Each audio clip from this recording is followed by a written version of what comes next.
Perni Nani video వివాదంపై స్పందిస్తూ సంచలన వ్యాఖ్యలు చేశారు. వంటింట్లో 30 ఏళ్లు బంధమున్న స్త్రీ ఒక పురుషుణ్ణి ఇరువురి శ్వాస తగిలేలా దగ్గరగా నిలబడిన నడుముపై చేతులు వేసుకున్న అందులో తప్పేముందని ప్రశ్నించారు. తప్పు చూసేవారి దృష్టిలోనే సమస్య ఉందని, అనవసరంగా విషయాన్ని పెద్దది చేస్తున్నారని అన్నారు. పోయే కాలం కాకపోతే ఎందుకు తప్పుబడుతున్నారు? ఇది పాపపు లోకం అంటూ విమర్శకులపై ఆగ్రహం వ్యక్తం చేశారు. ఈ వ్యాఖ్యలు రాజకీయ వర్గాల్లో చర్చకు దారితీస్తున్నాయి. ఎవరికి హక్కు లేదు కూడా. సార్ వీడియోలో తప్పేముంది అక్కడ, అందులో తప్పుగా ఉండే విధంగా ఏమైనా ఉందనేది కూడా ప్రశ్నిస్తారు. ఎవరన్నారు తప్పుగా ఉందని? ఎవరన్నారు? ఆ వీడియోలో నిజంగా మనం తప్పు పట్టుకుంటా కూడా ఏముంది? వంటింట్లో పొయ్యిగట్టు దగ్గర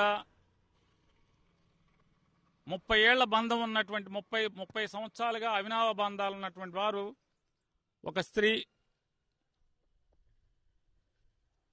మరొక పురుషుణ్ణి శ్వాస తగిలేంత దగ్గరగా నుంచుని నడుం మీద చేతులేసుకునేంత బంధం ఉంది.